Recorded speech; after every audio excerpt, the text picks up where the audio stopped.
Hey everybody, Dr. Dan here, and this is about my third take of this video. And I don't try to be a perfectionist, but the last ones I really screwed up, so we'll give it another try. So this week we're starting with chapter 1 in our book, and our class starts around 1900 is the year, so it's a world history from 1900. But we're going to start it around the mid 1800s because you can't understand the 1900s and the topics that the chapter talks about unless you understand what came before to some extent. So, and that's how the book does it. So we're cool. So the big overarching topic of this chapter, if you remember nothing else, is the Industrial Revolution happens in Western society. So what is Western society? You remember our globe from our primer? It's all reversed, I just realized, because I don't have my camera set up properly. But Western society is, there we go. So here is I'm really bad at this. Here's the Atlantic right here, all right?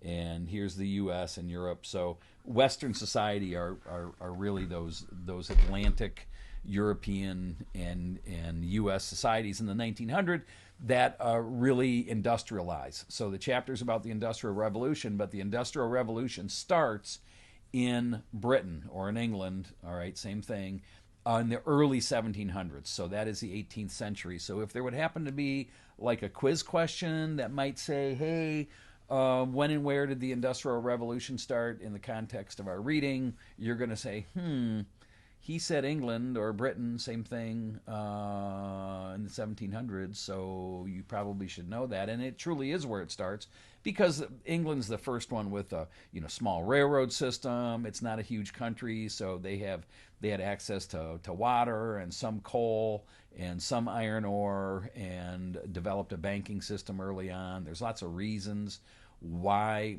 the Industrial Revolution starts in England. But England sort of gets the jump on it, and the U.S. really doesn't become an industrial powerhouse until the late 1800s. So that's after the Civil War. So there's that part. So that's the big overarching theme, and the stuff we talk about is Marxism / socialism, because really Marxism rose out of the need for workers to organize in some way out of industrialization. And I kind of said that wrong. Marxism is a response to industrialization. Let's just say it that way.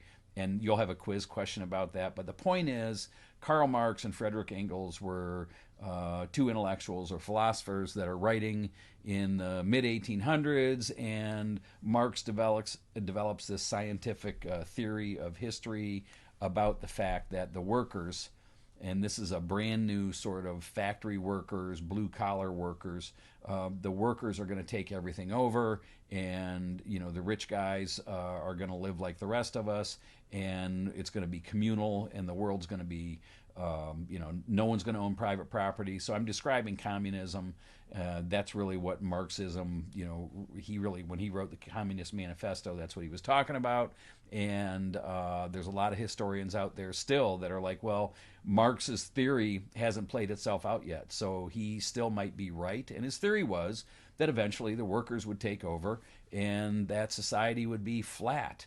There wouldn't be any rich people. There wouldn't be any private property. We would all own the same amount of land. Everything would be communal. That was the dream of pure communism. Communism, the word comes from community.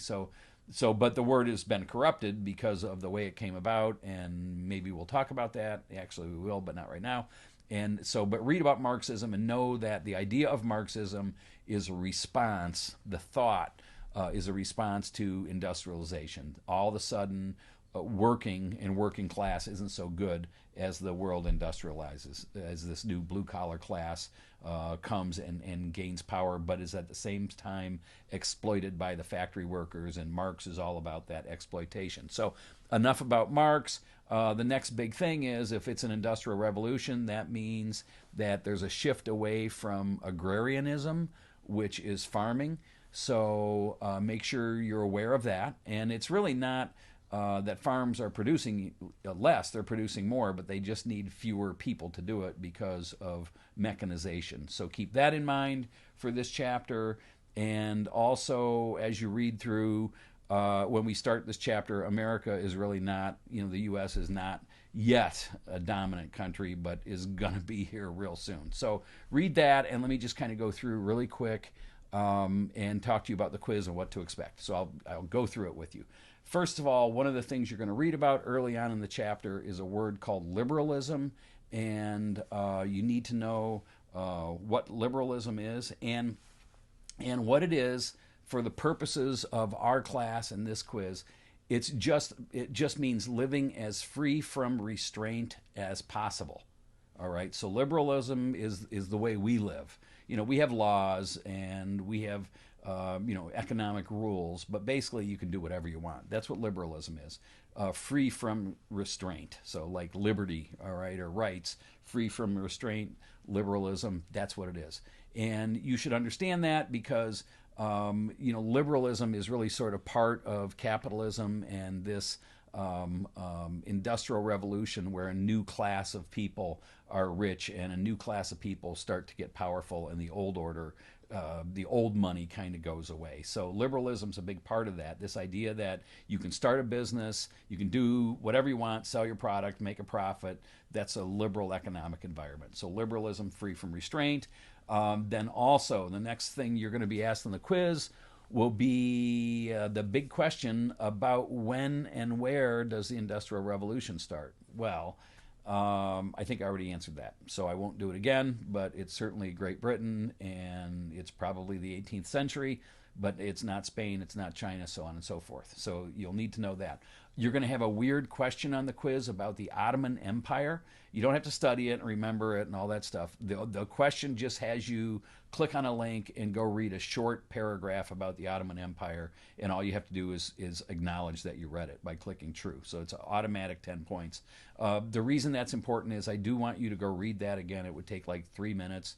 And the reason I want you to know about the Ottoman Empire is because it was this giant, sophisticated, relatively modern, hugely diverse in some ways civilization, and now it's basically gone. I mean, metaphorically, I guess, if you consider Turkey, but just be familiar with the Ottoman Empire. And the whole point is that we need to be able to look at these other societies that lasted longer than ours has been going, and say, okay, well, this fell or this failed, what's going on? So I think it helps understand our world if we know that these other worlds were out there and didn't do so well. I have 2 minutes left. I'm going to turn this off because it's going to scare me, but I'm almost done anyway.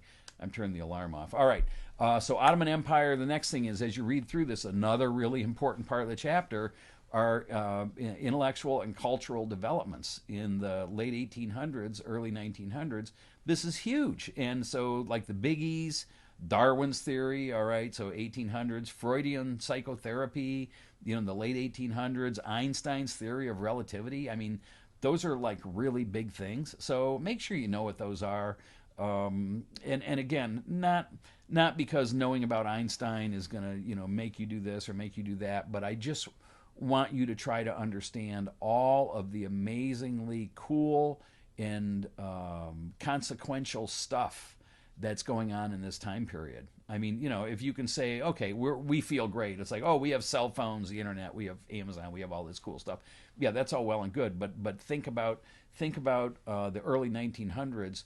The theory of relativity and like flight, okay, are invented. So those are just huge, huge, huge things as we open this fascinating period of history. We could talk about technology all the time. So know the intellectual and cultural developments. And again, the quiz question is, it's multiple choice, and you'll be able to see the ones that are wrong. But Darwin, Freud, Einstein, you're good. And then finally, we talked about Marx and the rise of what he called scientific socialism. And so the question on the quiz is what was Marx's theory a response to? And of course the answer is industrialization, and the sub answer is because this working class seemed like they were being exploited by the factory owners and the rich guys, kind of like today. And Marx said there's no way this can last. The workers are going to rise up and take things over. So that's the last part of the quiz. It'll be really easy, but go through the reading, because the Marxism part alone, all the revolutions starting in 1848, read about Seneca Falls in 1848. Amazingly cool stuff for feminism. There's just a bunch of cool stuff going on. That's it for the reading. Good luck with the quiz. If you have any questions, let me know. Have a great day. Bye-bye.